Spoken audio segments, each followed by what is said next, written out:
இப்ப இப்ப இப்ப நீ என்ன பண்ண போற இப்ப? சேட்டு பையன் ஆக்சுவலாக எல்லாருக்கும் வணக்கம் கழிச்சு. நீ பார்த்தீங்கன்னா காலையில் ஏஞ்சி போயிட்டு கிச்சனில் பார்த்தேன் எங்கள் அம்மா பார்த்தீங்கன்னா ரொம்ப நாள் கழிச்சு வந்து பரோட்டா செஞ்சுன்னு இருக்காங்க. இது கோதுமை செய்யற பரோட்டா, அது கூட இந்த கார்லிக் சட்னி செய்கிறாங்க பாருங்க. இது வச்சு சாப்பிட்டா வேற லெவலில் இருக்கும் கைஸ்.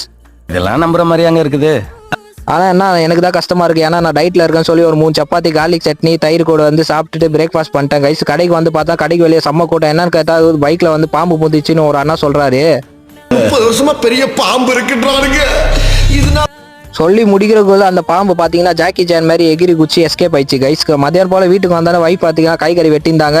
நான் கேட்டதுக்கு வந்து நீங்கள் பிரிஞ்சி சூப்பராக செய்வீங்க, இன்னைக்கு எனக்கு பிரிஞ்சி சாப்பிட்ற மாதிரி இருக்கு, செஞ்சு கொடுங்கன்னு சொல்லிட்டாங்க. என்னென்ன சொல்றான் பாருங்க. கொஞ்ச நேரத்தில் பார்த்தீங்கன்னா நம்ம பிரிஞ்சி வந்து பக்காவாக ரெடி ஆயிடுச்சு. ரெடி ஆனாலும் பார்த்தீங்கன்னா பிளேட்டில் வந்து கொஞ்சம் பிரிஞ்சியும் தயிர் பச்சடியும் எடுத்துட்டு போயிட்டு வைஃப் கிட்ட கொடுத்து அவங்க ரியாக்ஷன் பார்க்கலாம்னு பார்த்தேன் கைஸ். ரியாக்ஷனே வேற லெவலில் இருந்தது. ஆனா கூட ஹாப்பி என்னாச்சு.